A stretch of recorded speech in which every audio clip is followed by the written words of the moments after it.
Germany won the First World War by 1916 without a single shot being fired on German soil. British convoys were blown out of the Atlantic by German subs, the French army mutinied, and the Russian army was defecting.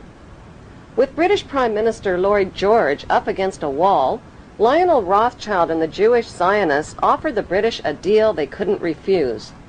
"We'll bring the United States into the war as your ally and win the war for you," they said, "if you'll promise us Palestine." In April of 1917, President Wilson got the green light and declared war on Germany. Because of overwhelming opposition to the war, Wilson invoked the draft and passed the Espionage Act, forcing Americans to fight or be thrown in jail. Billions of U.S. taxpayers' money was delivered to the British war machine, money that was never repaid. In return, the British government wrote the famous Balfour Declaration and addressed it to none other than Lord Lionel Rothschild. The declaration promised Palestine and Israel to the Rothschild Zionists. In 1817, Lord Allenby conquered the Holy Land, and the Jews were promised a national home in Palestine by the Earl of Balfour, a policy endorsed by Woodrow Wilson and by the League of Nations, which made Palestine a British mandate.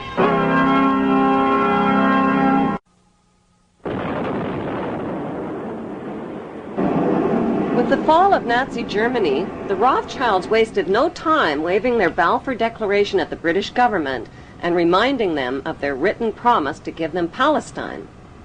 But how could the British promise the Arab land of Palestine to the Jews? In 1917, the British parachuted free opium and hashish to the Turkish troops and stole Palestine from them. One ingenious stratagem was to parachute hashish and opium to the Turkish troops to try to keep their mind off the fighting. Allenby's strategy worked brilliantly. During World War II, the British needed Arab oil and signed an agreement with the Arabs which forbid Jewish immigration into Palestine. Then at the end of the war, the British broke their agreement with the Arabs and allowed the Rothschild Jewish Zionists to smuggle hundreds of thousands of Jews from around the world into Palestine. To win public support, the Rothschilds, who owned Reuters and the Associated Press, bombarded their media empire with images of homeless Jewish Holocaust refugees crowded together in ships off the coast of Palestine. On October 24, 1945, the bankster pirates gave birth to their most powerful weapon of global control, the United Nations. According to plan, the British pulled out of Palestine and gave the land to the Jewish Zionists. These Zionist extremists call themselves God's chosen race of people and believe they have a God-given right to the land of the Palestinians. It is important to know that the land now called Israel was originally called Canaan in ancient times. Canaan was populated by the Canaanite people, who were the ancestors of today's Palestinians imprisoned in refugee camps in Israel.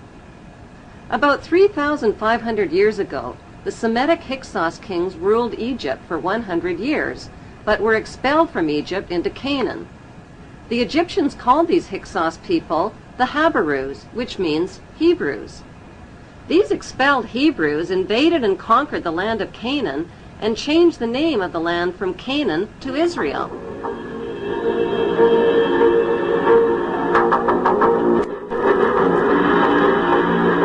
In 135 AD, the name was once again changed to Palestine after the Romans conquered the land.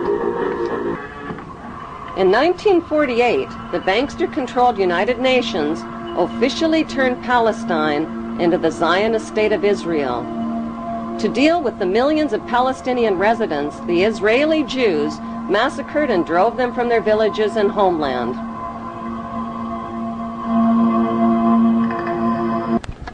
The Jews herded the Palestinians into two separated regions called the West Bank and the Gaza Strip. The Rothschilds soon began financing Jewish Holocaust refugees to build illegal Jewish settlements on Palestinian land. These illegal Jewish settlements set the stage for Israel's Prime Minister Ariel Sharon's reign of terror against Palestinians who dared to defend what was left of their stolen homeland. Like Saddam Hussein, Sharon violated dozens of UN resolutions by using hundreds of tanks and American-supplied gunships and planes in an unrelenting campaign of bombing, murdering, bulldozing, starving, and terrorizing the Palestinians off of what remained of their land. In violation of international law, Israel also secretly developed over 100 nuclear weapons of mass destruction capable of vaporizing the entire Middle East. Defenseless against Israel's U.S.-backed military and media campaign, the Palestinian Muslims fought back with sticks and stones and suicide as their only means of defense against the wholesale theft of their ancient homeland.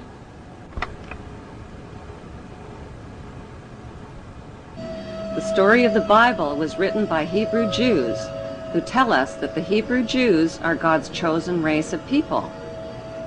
Bible prophecy predicts that they will one day rule the world from their temple throne in Jerusalem, and that the world's King of Kings will be a descendant of King David and King Solomon of Israel. That is what Bible believers all over the world believe will come to pass. To turn this Bible prophecy into a reality would demand the cooperation of world leaders. It would also mean building a third temple in Jerusalem over the ancient ruins of King Solomon's temple. But there is one giant-sized problem. A sacred Muslim shrine called Dome of the Rock was already built on top of the ruins of Solomon's temple in the 7th century. It still stands majestically today in the heart of Jerusalem, and it would have to be destroyed.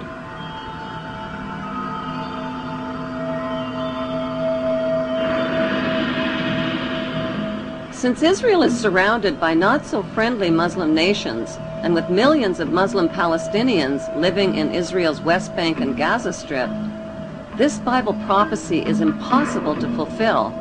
Or is it? Like a screenplay for a movie, the Bible story was written by Hebrew Jews.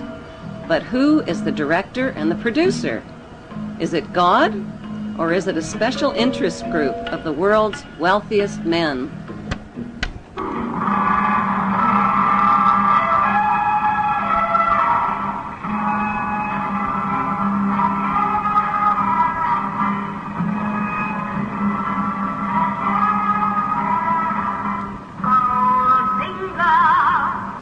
The Rothschilds, whose front companies had helped finance Hitler and the Jewish slave labor camps, had turned Jewish Holocaust victims into victimizers.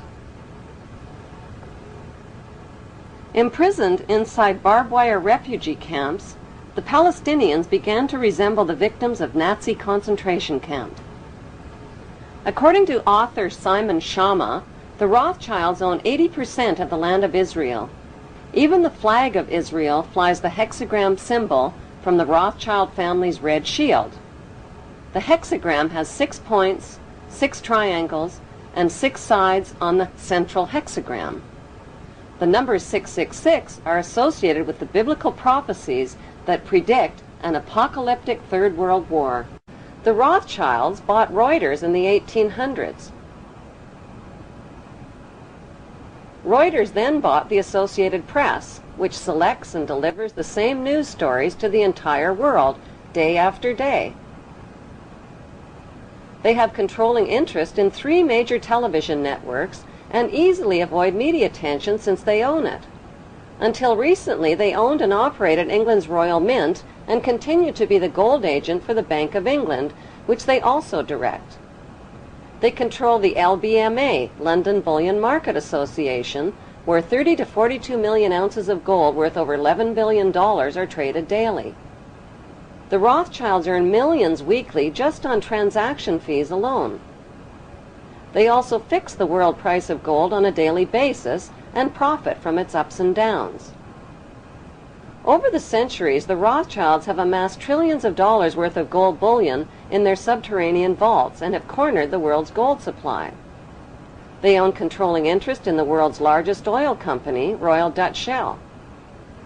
They operate phony charities and offshore banking services where the wealth of the black nobility and the Vatican is hidden in secret accounts at Rothschild Swiss banks, trusts, and holding companies. Although Evelyn Rothschild looks like a harmless gray-haired old man, make no mistake about it, Rothschild and his ancestors have handpicked presidents, crashed stock markets, bankrupted nations, orchestrated wars, and sponsored the mass murder and impoverishment of millions. The wealth hoarded by this one family alone could feed, clothe, and shelter every human being on earth.